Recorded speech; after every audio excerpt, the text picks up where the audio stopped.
પાણી મળ્યા, ભીંજાયા અને સંબંધ કઢાયો.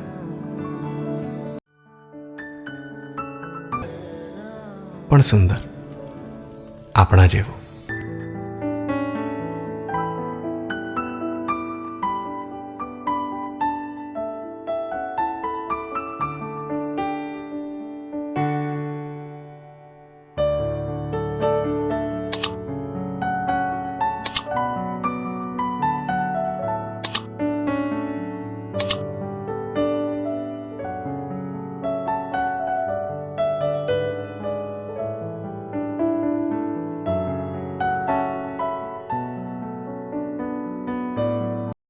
ગુજરાતી સિનેમામાં પ્રેમ અને હાસ્યની તાજગીભરી લહેર લઈને આવી રહી છે Gujarati film Mishri. હૃદયસ્પર્શી romantic comedy જે અંધારી અને સુંદર સંબંધોની સાથે જીવનના મીઠા પરોને ઉજાગર કરે છે. મિશ્રીની કહાની એક મુક્ત ભાવના ધરાવતા ફોટોગ્રાફર અને પોટ્રી ઇન્સ્ટ્રક્ટર વિશેની છે, જેઓ ટૂંકી મુલાકાત અનિવાર્ય રીતે પ્રેમમાં પરિવર્તિત થાય છે. તેમના સંબંધોમાં તીવ્ર અને મીઠાશ જામતી જાય છે ત્યારે નસીબની પરીક્ષાઓ આવે છે. ધીરજ, વિશ્વાસ અને સાચી લાગણીઓને જાળવવાની શક્તિ પર અજમાયશ થાય છે. ચમકદાર ઉર્જા, હાસ્ય અને મીઠી ભાવનાઓથી ભરપૂર મિશ્રી એક ફીલ ગુડ આધુનિક રોમેન્ટિક કોમેડી છે, જે આજના યુગમાં પ્રેમ કેવી રીતે અનુભૂતિ થાય છે તે પ્રસ્તુત કરે છે.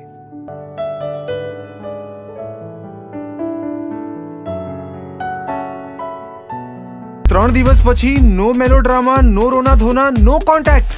પાછળ તો નહીં પડે ને? નહીં પડું. તું જતી હોઈશ તો તને રોકીશ બી નહીં. ઇનફેક્ટ તું કહીશ ને તો તારું નામ પણ ભૂલી જઈશ.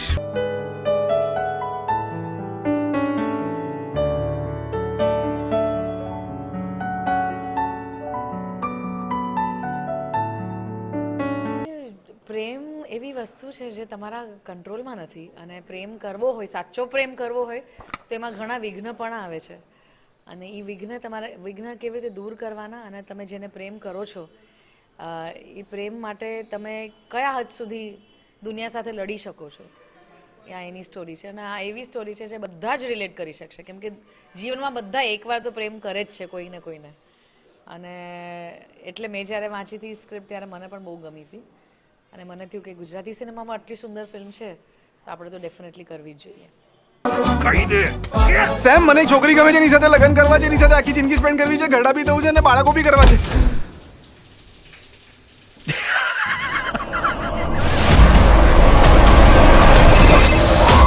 કે મારી રોમેન્ટિક ફિલ્મ મિશ્રી આવી રહી છે. તમને બહુ મજા આવશે, એટલે જોવાનું ભૂલતા નહીં. Have a great time. Thank you. Different role છે એટલે ઇટ્સ અ નોર્મલ રોલ. મેં ડિફરન્ટલી કર્યો છે. I have done it that way. Yes right. તો એ એક શોર્ટમાં ડાયરેક્ટરે મને કહ્યું, એટલે અમે 3 જણાને હું લઈને નીકળું છું. અમે 3 જણા એક જ બાઇક પર બેસીને નીકળીએ છીએ. That is the short. એ તમને ફિલ્મમાં જોવા મળશે અને બહુ મજા આવી હતી.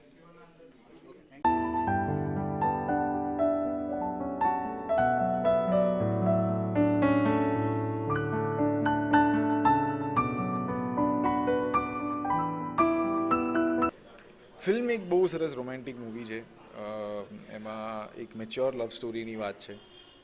પેલી કોલેજમાં થયેલો રોમેન્સ કે પાડોશમાં રહેતી છોકરી સાથે થયેલો રોમેન્સ, એ વાત નથી. આ એક ઓલરેડી એક જીવન જીવી ગયેલા લોકો જ્યારે મેચ્યોરિટી સાથે એક સાથે મળે છે, કંઈક જુદું વિચારે છે, પણ પ્રેમ એક એવી વસ્તુ છે કે તમે પ્રિડિક્ટ ના કરી શકો કે તમને કઈ તરફ લઈ જશે. સો બસ એ જ પ્રેમના વહેણમાં વહી જનારા આ 2 વ્યક્તિઓની વાર્તા છે.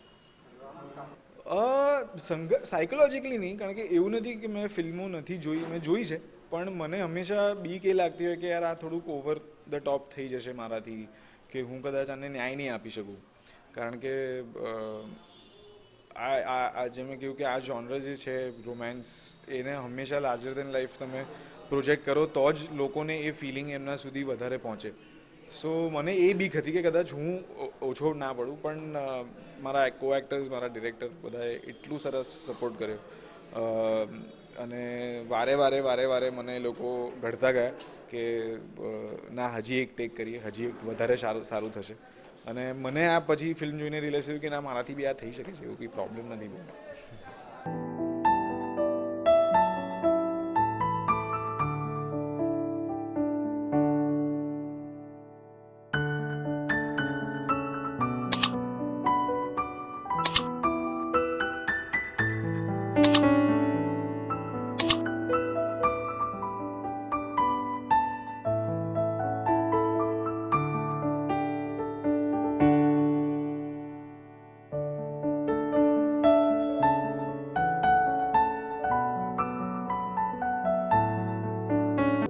Report by Ashwin Limbachiya, Bharat mirror, Ahmedabad.